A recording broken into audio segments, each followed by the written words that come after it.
તો બેસરણ ઘાટીમાં એનઆઈએ સતત તપાસ કરી રહી છે, ત્યારે ક્રાઇમ સીન રિક્રિએટ પણ એનઆઈએ કર્યા છે। બેસરણ ઘાટીનું 3D મેપિંગ કરવામાં આવશે। એનઆઈએની ટીમ જે સતત તપાસ કરી રહી છે, 400 લોકો જે આતંકી હુમલાની ઘટના સમયે હાજર હતા, તમામની તપાસ કરવામાં આવશે, પૂછપરછ કરવામાં આવશે।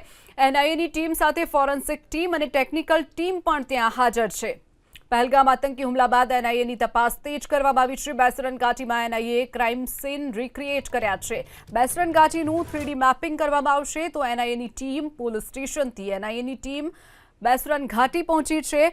એનઆઈએની ટીમ સાથે ફોરેન્સિક ટીમ અને ટેકનિકલ ટીમ પણ ઉપસ્થિત છે। એનઆઈએની ટીમ ફરી હુમલો થયો તે સ્થળે પહોંચી છે અને તપાસ કરી રહી છે। પ્રત્યક્ષદર્શીઓના નિવેદનના આધારે 3D મેપિંગ કરવામાં આવશે।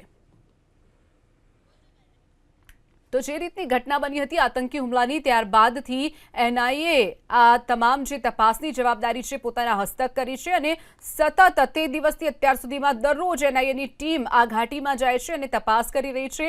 જે ક્ષેત્ર છે તે ખૂબ જ વિશાળ હોવાના કારણે સમય લાગી રહ્યો છે। તો બીજી તરફ જે 400 લોકો ત્યાં હાજર હતા, ઘોડાવાળા હોય કે પછી ત્યાં ઉપસ્થિત સિક્યોરિટી ગાર્ડ, તમામની તપાસ એનઆઈએ કરી રહ્યું છે।